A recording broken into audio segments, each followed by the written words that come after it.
أعوذ بالله من الشيطان الرجيم. بسم الله الرحمن الرحيم.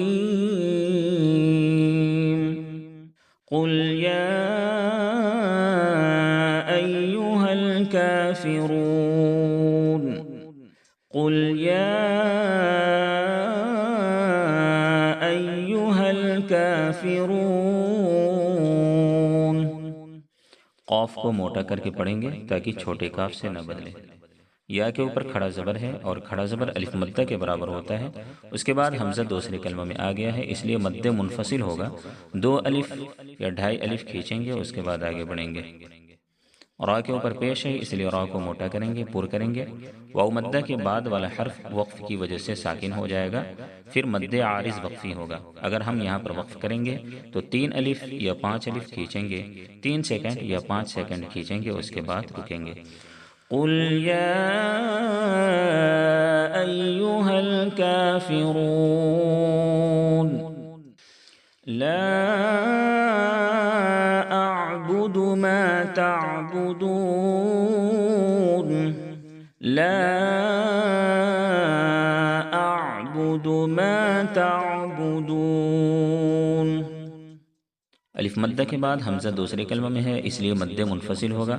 2 یا 2.5 سیکنڈ کھینچیں گے، تقریباً 2 یا 3 سیکنڈ تک کھینچیں گے، اس کے بعد آگے بڑھیں گے۔ حمزہ اور عین میں فرق ہونا چاہیے، اس کا لحاظ رکھیں۔ اعبد اعبد، بعض مرتبہ لوگ عین ساکن پڑھتے ہوئے جھٹکے سے آواز کو روک دیتے ہیں، جس کی وجہ سے عین حمزہ سے بدل جاتا ہے۔ اعبد تعبدون، اس طرح سے پڑھتے ہیں، یہ ادائیگی درست نہیں ہے۔ عین پڑھتے ہوئے آواز کو ہلکی ہلکی جاری رکھیں گے۔ لا اعبد ما تعبدون ولا انتم عابدون ما اعبد ولا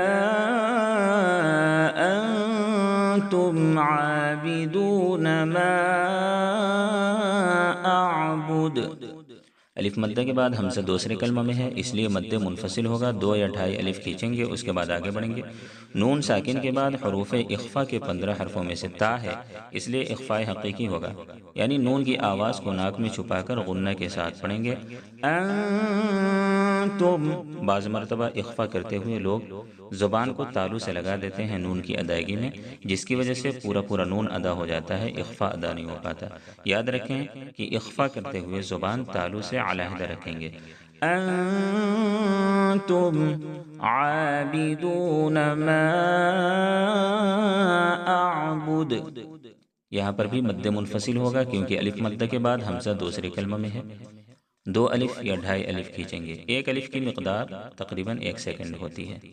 حمزہ اور عین میں فرق ہونا چاہیے۔ اعبد اعبد، رکیں گے تو دال ساکن ہو جائے گا وقف کی صورت میں۔ ولا انا عابد ما عبدتم ولا انا عابد ما عبدتم، یہاں پر بھی مد منفصل ہوگا کیونکہ الف مدہ کے بعد حمزہ دوسرے کلمہ میں ہے۔ انا کا لفظ پورے قرآن میں کہیں پر بھی اگر کلمے سے علیحدہ ہو تو انا پڑھا جائے گا، لکھا جاتا ہے انا لیکن پڑھا جائے گا انا۔ عابدم، دال کے اوپر 2 پیش کی تنوین ہے، اس کے بعد حروف یومن کے 4 حرفوں میں سے میم ہے، اس لیے ادغام ناقص ہوگا، تنوین کو میم سے ملاتے ہوئے غنہ کریں گے۔ عابدم ما عبدتم، دال کا تا میں ادغام ہو جائے گا۔ ولا انتم عابدون ما